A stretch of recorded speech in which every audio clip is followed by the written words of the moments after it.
Ethiopia. There's an announcement today of peace talks in South Africa between the TPLF and the Ethiopian government. How positive a sign do you think this is? Are you somewhat hopeful that things could be getting back to normal, that peace can be restored? What's the U.S. role, if any, in that? Will McHammer be there or something else?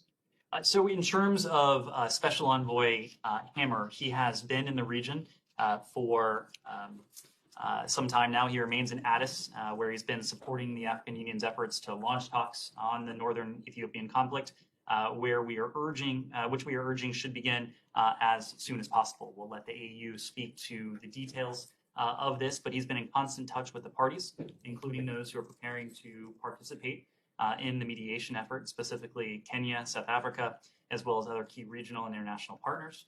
In addition to the Special Envoy, Secretary Blinken, Deputy Secretary Sherman, Undersecretary Newland, Assistant Secretary Fee, our Ambassador to the UN, Linda Thomas Greenfield, and others across the interagency have been pushing for a cessation of hostilities, protections for civilians, and the delivery of economic assistance, Eritrea's withdrawal from Ethiopia, and serious engagement in these talks, which will be AU-led.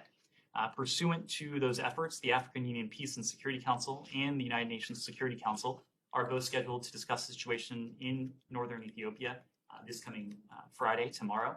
These meetings demonstrate the international community's great concern about the situation in northern Ethiopia and the immediate need for a cessation of hostilities, humanitarian access, AU-led talks, and Eritrea's withdrawal from Ethiopia. Sure. Just a little bit more specifically in the talks themselves. I mean, is it?